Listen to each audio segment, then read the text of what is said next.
Production funding for Behind the Headlines is made possible in part by the WKNO Production Fund, the WKNO Endowment Fund, and by viewers like you. Thank you. Memphis Mayor Jim Strickland tonight on Behind the Headlines.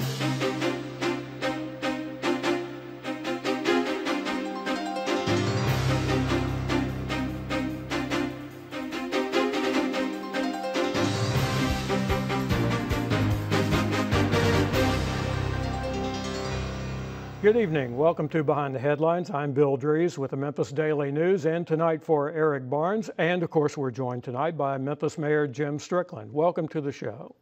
Thank you. Mayor, July 1st is the start of the fiscal year. Not a date that probably a lot of people have circled on their calendar, but a very important date at City Hall. The City Council still has a few loose ends to tie up in budget matters, but they've done the basics. So tell me what you're looking forward to in this new fiscal year at City Hall and what this budget allows you to do in the second year of your administration. I think the absolute most important thing is we're going to have hopefully, our plan is to have a net increase of police officers. We've got a class in class right now. They'll graduate in August.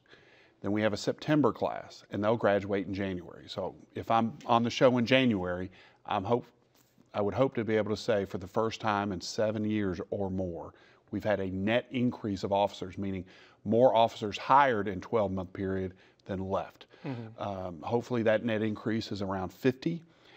We need more police officers. We're down to close to 1,900. I think it's 1,928 now. I think everyone's in agreement. We need at least 2,300, maybe more. Our goal is to have 2,300 by the year 2020, and that will be the first step to achieve that goal. Now, the council at its meeting on Tuesday approved what is an element of that, and this is going to sound really technical to people who don't deal with this, but it goes to that very important goal that you talked about, and that is the council approved a voluntary freeze on the Deferred Retirement Option Program, the DROP program. Basically, a city employee, most of them in this program are police officers and firefighters, can set a retirement date early. With this, those city employees now have the option of putting off that retirement for up to 3 years. Yeah, if they get into the DROP program, they have to retire by that certain date. Mm-hmm. They have to. They can't change their mind. Well, this freeze allows them to delay that and sort of opt out of that date and delay that retirement for up to 3 years. So we've got to rebuild our police force by 3 ways. Recruiting new officers, retaining particularly younger officers who would leave elsewhere, and then thirdly is to these officers who've reached retirement age who don't really want to retire. They don't want to retire. They've changed their mind for some reason. And this freeze that was adopted yesterday allows that to be unlocked, and therefore they can work for longer. So if we do all 3 of those things, we have a better chance of getting to 2,300 by 2020. A lot of the officers who are within this 3-year window are the command staff of the police department. And there was some discussion on the council, which you may have heard last night, about this as a strategy. There's some thought from the unions and from some of the council members that if officers lower in the ranks cannot move up, that they might leave. What do you say about that? Like many issues, whether they're local, national, or whatever, even with somebody's personal life or business life, there's no clear 100% right answer. So that is a concern. The concern is that if officers who don't want to quit and don't want to retire, they decide not to, that's less opportunity maybe for officers at lower ranks to go higher. But when you measure everything that we need, and the public needs more police officers, I think when you look at that, the benefit far outweighs the negative. And with respect to those officers who are worried about advancement opportunities, we've committed to do promotions every 2 years. We did promotions in 2016. like I think 400 officers were promoted, more than maybe 5 years combined prior to that. We promoted in every single rank. So in 2018, calendar year 2018, we will do more promotions. And we're committed to that. So we will promote even if many people decide to freeze their drop. But we're not talking about hundreds of police officers who will extend their drop. I mean, it's probably dozens. So we will continue to recruit. We will continue to make their compensation package better. We will continue to promote because we know that's important. It's important to the individual officers, but it's also important to the entire city. And much of the focus has been on the classes going through the police academy. But there's been so much discussion about other police departments coming here to recruit our officers to go to work for them. When are we going to start recruiting police officers from other cities to come here? If not now, in the next few months. I don't know exactly when that started, but we've planned on doing that for several months. We're really going to beef up our recruiting for new police officers, going to more college campuses and military bases. But also, we're going to go to other cities. Other cities have worse pension problems than the city of Memphis does. We've fixed our pension issue, and we're on the path of fully funding our pension. Places like Houston and Dallas are really struggling with theirs and much worse positions. So we're going to be active and trying to recruit police officers. I think we're going to do that with the fire department too. We haven't done that much in the last decade, maybe years before that we did, but we're going to be much more aggressive with doing that in the future.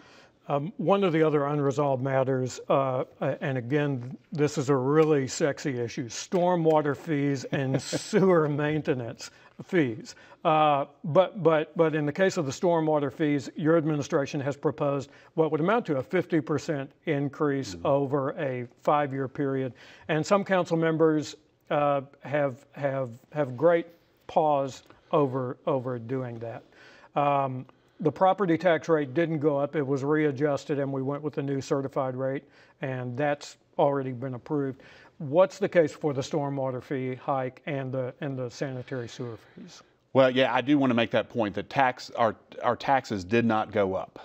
Some appraisals went up, and that's a county issue, the value of the property, but I think it's fair to say the tax rate well, the taxes did not go up, as you said, but we have proposed fee increases on those two areas, and it gives me pause. I mean, I don't blame the council for really digging in on this, and they have. They spent many weeks looking at it.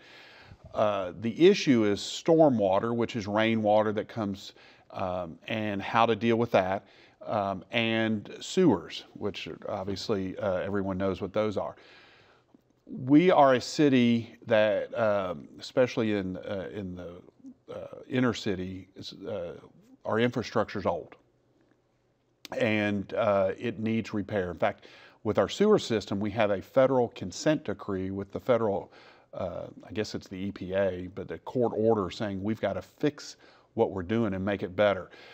If we want to take care of rainwater so there's not flooding and the infrastructure is ready to prepare to handle it, and we do want to fix our sewer system so it's safe and sanitary.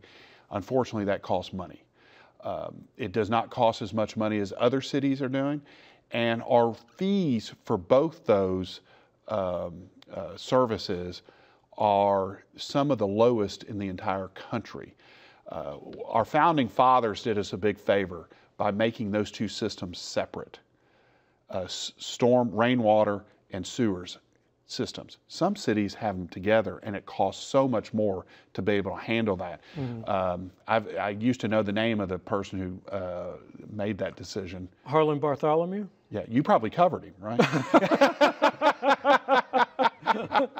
Yeah, but no, you're right. Memphis was way ahead of the curve on separating those two. And so that helps us, and our fees are lower than most any other place. It does give me pause. The last thing I want to do is hit our taxpayers, fee payers hard, and make them pay more and make Memphis less attractive. That's why I wanted to hold the line on taxes, and our fees are so much less than others. It's just one of those things that's necessary, and I don't think anyone on the council, even the ones who have pause, are saying it's not necessary. Right. Right, but is there room for discussion on the mix of bond funding versus pay-as-you-go funding? Because as you said, even council members who think it's too high have said the fee is going to have to go up some. So is there room between now and the July 11th council meeting to mess with the mix of pay-as-you-go versus bond funding? I believe so. I'd have to get into the details with our finance director and public works director, but I believe so. And we've also met with industry in Memphis, who the sewer fee hits very hard. And what we agreed to do there was delay the start date from July 1 to January 1. Mm-hmm. And that was so because they didn't have it built into their budget. So we wanted to give them time to be able to do that. So we're trying to cooperate with the council and industry to make it as palatable as possible. And also meet the terms of a consent decree, which the city is bound to do. And I think, how much is it in projects? 172? This round, I think, but I think it's hundreds of millions overall, okay, which some were funded when I was on the council, frankly. Right. We funded that, and I think that was several hundred million. I think that's just the new round. Right, 172 million to be precise about what the council's currently talking about and the administration is currently talking about. You mentioned the city's founding. And we're now in the next round of formulating your Memphis 3.0 plan. That's a master development plan for the city that would mark the city's 200th anniversary. It would roll out on that. You found out some things about our trends going forward from this first round of meetings and looking at the data that's now coming into play on that. Yeah, well, first, we celebrate our bicentennial in 2019. So Memphis 3.0 only means how do we go into the third century? And I'm not sure what we found out was surprising, but it confirmed what our gut was telling us, which was we have some areas in town who are doing really well. Downtown, Midtown, East Memphis has always been a stable area. But if we do nothing, those areas are going to be the only ones who really grow economically, which spurs us on even more. We were committed before to spread the good things going on in those areas into other parts of town. So we need to, this just gives us concrete proof of why we have to do it. I think we need to build on what Elvis Presley Enterprises is doing in Whitehaven. See, to me, that's the next area that's going to pop, and I've been saying this really since I've been mayor. We're going to focus on Whitehaven because it's got many things going for it. Number one, strong middle-income neighborhoods that are nice and stable. Number two, we have Elvis Presley Enterprises growing. Three, Councilman Harold Collins, when he used to be on the council, worked with the state to bring state money in with some local money to redo Elvis Presley Boulevard. Put all those three things together, we can really improve the economic and the retail and the entertainment areas all up and down that area. Because frankly, some of those strip centers look a little bit aged and need to be spruced up. The neighborhood there deserves better. And I think we have all the ingredients to make it better. We are working really hard with St. Jude to develop and expand that TIF, to move that TIF east of St. Jude toward the New Chicago area and really make that area nicer. What we need, government can't do it on its own. We can't go into an area and economically revive it on our own because we're not in the business of restaurants and hotels and manufacturing. We have to team with a private entity that's really doing well and kind of build on that growth, which in New Chicago or the North Memphis area would be expand what St. Jude's doing. They're doing such great things. Down in Whitehaven, expand on what Elvis Presley Enterprises is doing. I spoke to the president of the company that owns Elvis Presley Enterprises. I think in the last 6 months, they've had a 10% increase in tourism down there because of all the great things they're doing. You know, I think we all know that what's the great things going on at the Crosstown Concourse, that's going to help all of Cleveland. I think that whole area is going to do better. Go back down to near the St. Jude, the Pinch area, one of the oldest areas that has really infrastructure issues, but we're focused on trying to grow that. So we want to grow. We want to take all the great things and encourage the great things in downtown, midtown, East Memphis, but grow that north and south so everyone can appreciate. So how do you break through in an area that has been challenged, where you have blocks of residential that are starting to have gaps in them or have had gaps for some time? How do you break through in those areas and not make it prohibitively expensive for the people who are there to the point that they leave? Yeah, I think that is an issue other cities are experiencing. But frankly, we are so far away from gentrification in Memphis. It's not on the top 100 issues, it's 945. It's not even close to being an issue in Memphis. Our issue in Memphis is just the opposite. We got to grow the city. We're losing population. We have neighborhoods like Orange Mound and Fraser that are hollowing out. And it's not, people aren't leaving because it's too expensive to live there. They're leaving because they're leaving the city. For 50 years, we've been losing population. We got to reverse that trend. So that's our big issue. And to me, the number one challenge that Memphis faces, and I've said this during the campaign and now, is population loss. We got to address those issues. Crime in schools that are the biggest reasons people are moving, but then also economic development and workforce development. And I think I say this often. I saw where Rob Gillette, the CEO of ServiceMaster, adopted it too. Memphis has some momentum. Now that doesn't mean in the next 12 months all parts of Memphis are going to be beautiful and taken care of. That means we got to build on our successes and spread them so that all parts of Memphis see the success. But there is also a point at which we have watched new construction come into some areas, and especially in the rental sector, where a developer builds new in an area. And obviously they've got bills to pay after they do that. So the rent might go up pretty high to the degree that we've talked about attracting young professionals, but the rent is beyond those young professionals. So yeah, I don't think that's it's a very isolated small issue in Memphis, because you know, look at Uptown. It's a very diverse income level there. What we're going to do in South City, we're working on affordable housing.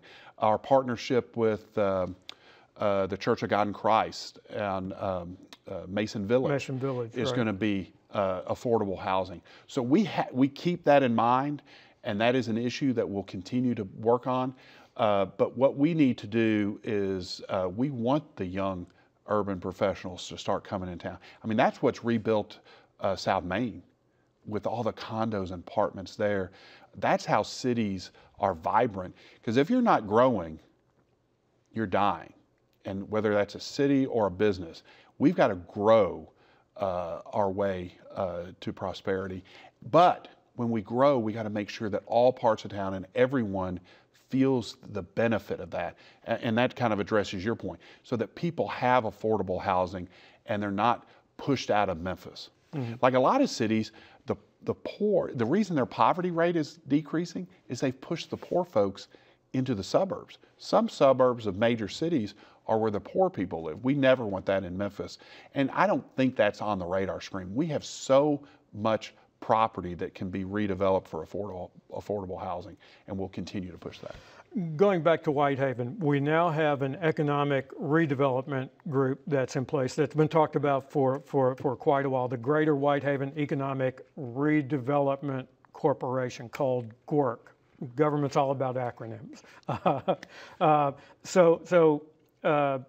What is that corporation going to be able to do? How is your administration going to work with that group? I don't know. I'm not even familiar with them.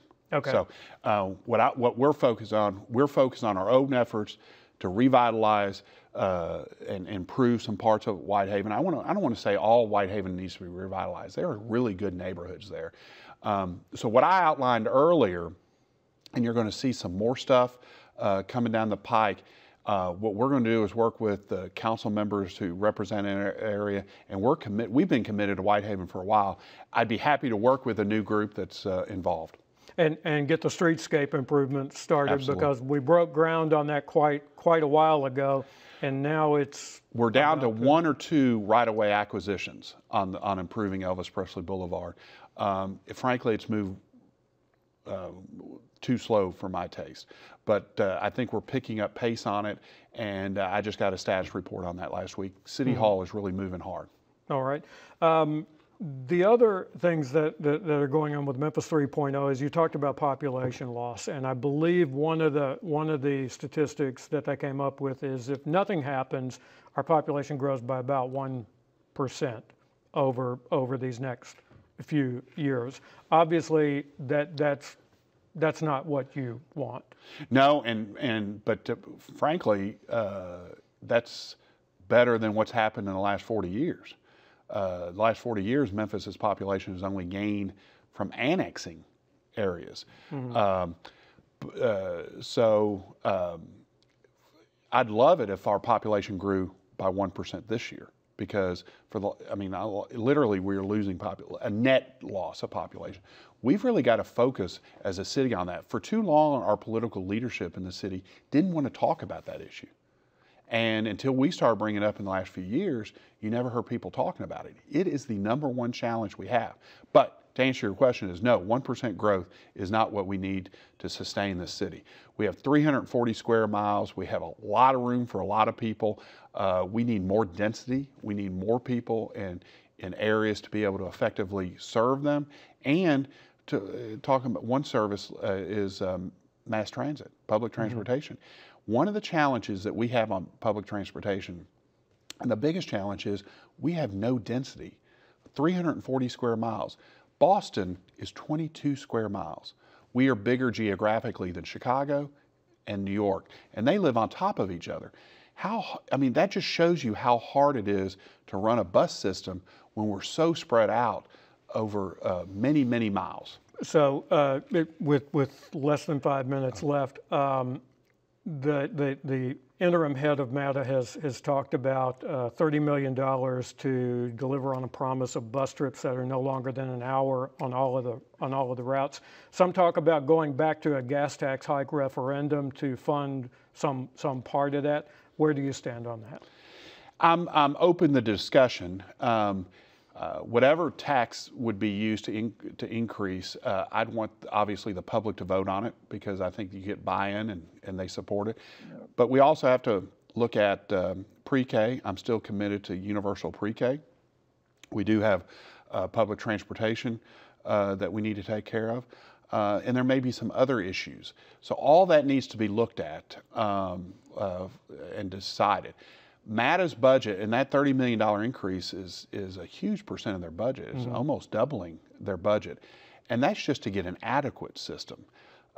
So because of the challenges I talked about, how we don't have density, it is for most of your viewers, it's not important at all. And they don't even think about it. But it's roughly 20% of our population, 15–20%, who doesn't have regular access to an automobile. How do you get to work if you can't do it? And if the bus system takes an hour and a half for you to go one way, that really makes it prohibitive for a lot of people to get to work, which only entraps folks into poverty. So one thing I've asked MATA to do, and they've got to build the case to the general public on why this is needed. And we're a long way from that, I think.